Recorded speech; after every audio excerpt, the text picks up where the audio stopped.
Hello friends, most welcome in PN public senior secondary school YouTube channel. अब तक हम लोगों ने जो डिस्कस किया था, जो पढ़ाई की थी, वो आपके कॉमन नाउन तक थी। यानी हम लोगों ने प्रॉपर नाउन और कॉमन नाउन की स्टडी कर ली। आज हम यहाँ पर कलेक्टिव नाउन की स्टडी करेंगे। जैसा कि नेम से स्पष्ट है, कलेक्टिव नाउन यानी समूहवाचक, अर्थात ऐसा शब्द जो एक समूह का बोध कराए। यानी कलेक्टिव नाउन क्या होता है? एक ऐसा शब्द जो समूह का बोध कराए, उसे हम कलेक्टिव नाउन कहते हैं। इंग्लिश में डेफिनेशंस की बात करते हैं तो ए noun that shows collection is called collective noun. A noun that shows collection, एक ऐसा नाउन जो समूह को क्या करता है? शोज करता है, प्रदर्शित करता है, दिखाता है। इज कॉल्ड, उसे कहा जाता है कलेक्टिव नाउन, समूह वाचक। यानी एक ऐसा नाउन जो एक समूह को क्या करता है? प्रदर्शित करता है, उसे हम कलेक्टिव नाउन कहते हैं। देखिए यहां पर मैंने हिंदी में डेफिनेशन, एक संज्ञा जो समूह का बोध कराए कलेक्टिव नाउन कहलाती है। यानी कोई भी एक संज्ञा जो एक समूह का बोध कराए, उसे ही हम क्या है? कॉमन नाउन, उसे ही हम क्या है? कलेक्टिव नाउन कहते हैं। देखिए यहां पर कलेक्टिव नाउन का मैंने एक फर्स्ट एग्जांपल लिखा, पुलिस। देखिए आर्मी, टीम। देखिए मैंने यहां पर शब्द लिया पुलिस। इस पुलिस में आपको पता होना चाहिए कि यहां वो पुलिस सभी आ गए जो पुलिस डिपार्टमेंट में है। यहां पर आर्मी, सभी आर्मी के कैंडिडेट्स आ गए। टीम, सभी उस टीम में जो भी सदस्य हैं वो मतलब सभी इसमें आ गए। तो देखिए हम इन शब्दों से पहचान कर सकते हैं कि वास्तव में ये पुलिस जो वर्ड है वो एक समूह को, यानी जितने भी पुलिस है उन सब पुलिस के समूह को प्रदर्शित कर रहा है। आर्मी, जो भी सेना में जितने भी सदस्य हैं उन सबको आर्मी से क्या कर रहा है? ये शोज कर रहा है। टीम यानी एक टीम, खिलाड़ियों की एक टीम, जितने भी इसमें खिलाड़ी है वो सभी, उन सभी खिलाड़ियों के लिए एक वर्ड लिया यूज में, टीम। और ये वर्ड क्या है? आपका कलेक्टिव नाउन है। इस तरीके से हम एक वर्ड जो है उनको पहचान कर सकते हैं कि वास्तव में यह क्या है? अपने आप में एक कलेक्टिव नाउन है। अब देखिए कुछ महत्वपूर्ण कलेक्टिव वर्ड, यानी एक वर्डों के एक ग्रुप में रहता है, ठीक है, उसको हम यहां पर देखेंगे कि यहां पर इस ग्रुप में बनने वाले जो भी यहां पर कलेक्टिव नाउन है वो कौन कौन से। देखिए सबसे पहले ए फ्लीट ऑफ शिप्स, यानी जो जहाजों का जो एक समूह है, जहाजों का जो भी एक फ्लीट, जो बेड़ा एक समूह होता है, उसे हम इस वर्ड से जानते हैं। एक गैलेक्सी ऑफ स्टार्स, तारों का एक समूह है। एक ग्रुप ऑफ स्टूडेंट्स, और जो स्टूडेंट है, विद्यार्थी है, उनका एक समूह है। ये सभी अपने आप में क्या है? आपका कलेक्टिव नाउन है। यानी कलेक्टिव नाउन की अपन लोग यदि पहचान, आइडेंटिफिकेशन इसकी यदि देखें तो आपको पता होना चाहिए, जैसे मैं कोई वर्ड देखता हूं, उस वर्ड को देखने पर मुझे लगे कि इसमें आने वाले जितने भी कैंडिडेट्स हैं वो सभी इसी नेम से पहचाने जाते हैं, वो आपका क्या कहलाएगा? कलेक्टिव नाउन कहलाता है। अब देखिए यहां पर कलेक्टिव नाउन का जो आगे का जो अपना रूल है वो क्या है? देखिए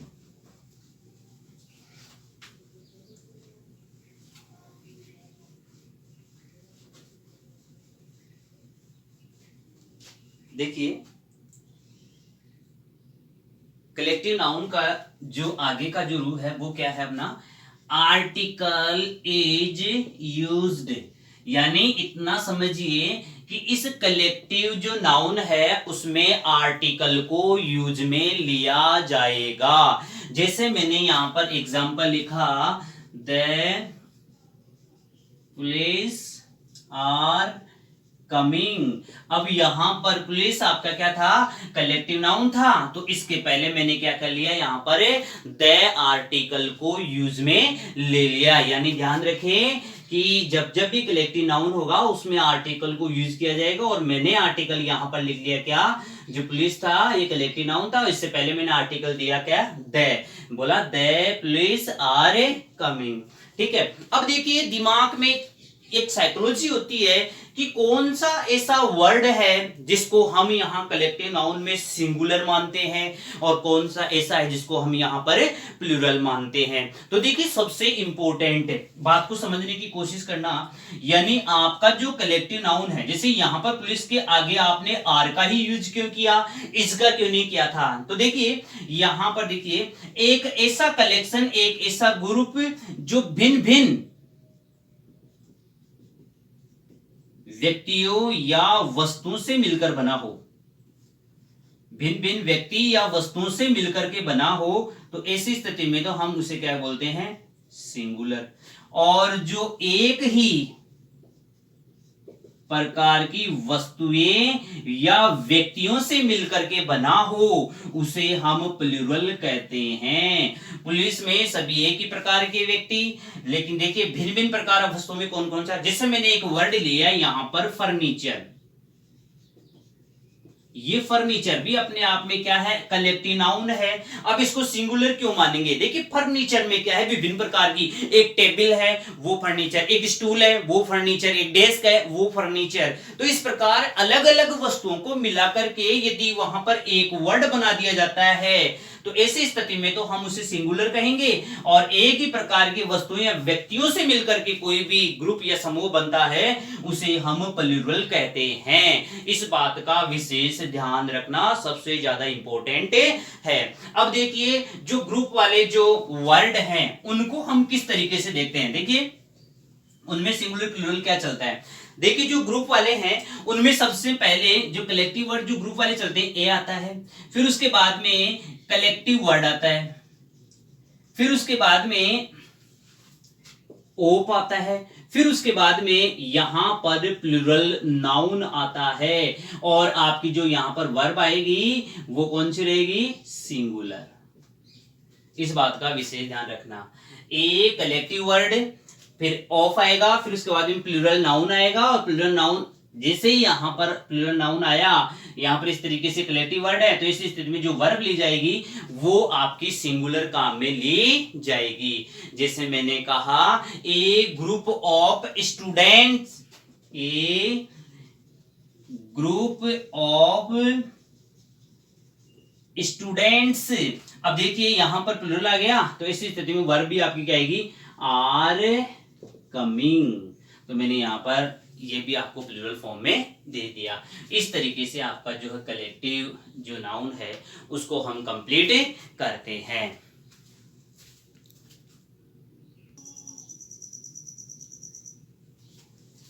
आगे देखते हैं, बात करते हैं मेटेरियल नाउन की। मेटेरियल नाउन का मीन होता है द्रव्यवाचक, जो किसी द्रव्य का बोध कराएं वो द्रव्यवाचक आपका जो संज्ञा है वो होती है। देखिए इसकी डेफिनेशंस की बात करें, a noun that can be measured और weight but can not be counted is called material noun. ध्यान से देखना, ए नाउन एक नाउन दैट जो कैन बी मेजर्ड जिसको मापा जा सकता है और वेट जिसका तोल किया जा सकता है, but can not be counted लेकिन जिसको गिना नहीं जा सकता, इज कॉल्ड मेटेरियल नाउन। वो सभी आपके मेटेरियल नाउन है। अर्थात एक ऐसा नाउन जिसको मापा जा सकता है, जिसका वेट किया जा सकता है लेकिन जिसका काउंट नहीं किया जा सकता, जिसको गिना नहीं जा सकता, वो आपका जो नाउन है वो द्रव्यवाचक संज्ञा कहलाएगी, वो मेटेरियल नाउन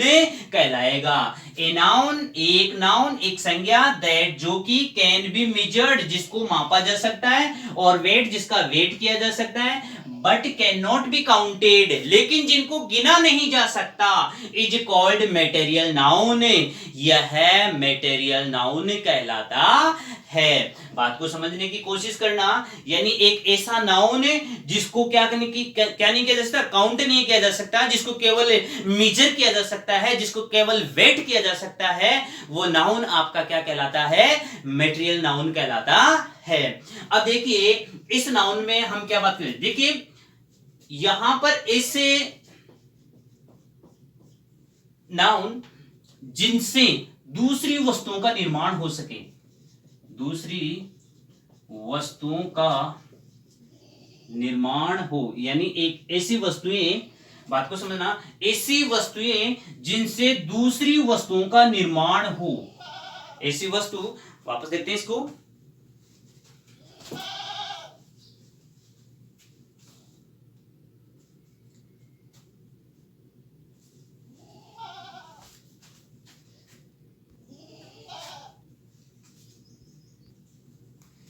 हाँ तो चलो देखिए, हम देख रहे थे कि मेटेरियल नाउन एक ऐसी नाउन होती है जो ऐसी वस्तुएं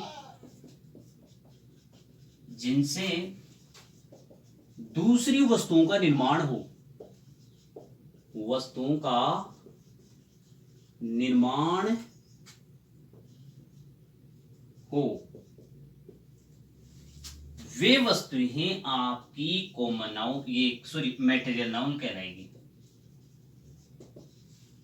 बात को समझना, यानी ऐसी वस्तुएं जिनसे दूसरी वस्तुओं का निर्माण हो।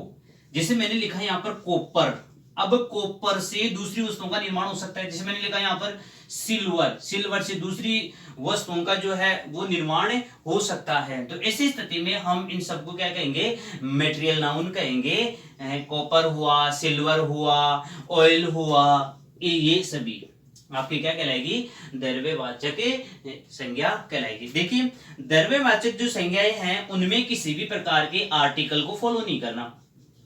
द्रव्यवाचक जो मटेरियल नाउन है उसमें किसी भी प्रकार के आर्टिकल को फॉलो नहीं करना है।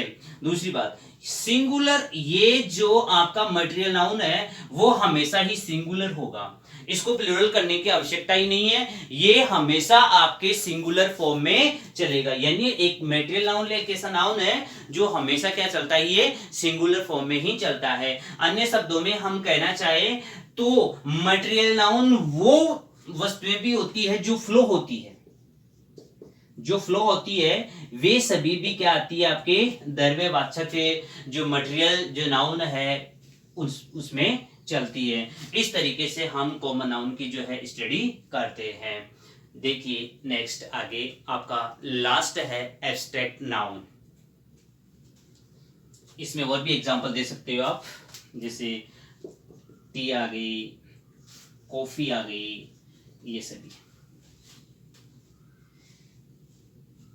उसके बाद देखते हैं एब्स्ट्रैक्ट नाउन, लास्ट नाउन है अपना।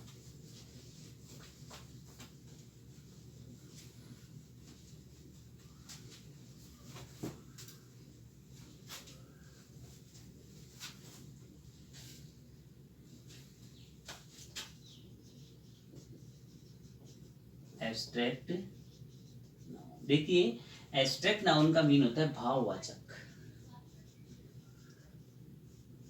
भाववाचक संज्ञा। एब्स्ट्रैक्ट नाउन का मीन है भाववाचक संज्ञा। अब देखिए इसकी डेफिनेशंस की बात करें तो देखिए मैं छोटी सी छोटी डेफिनेशंस की बात करता हूं।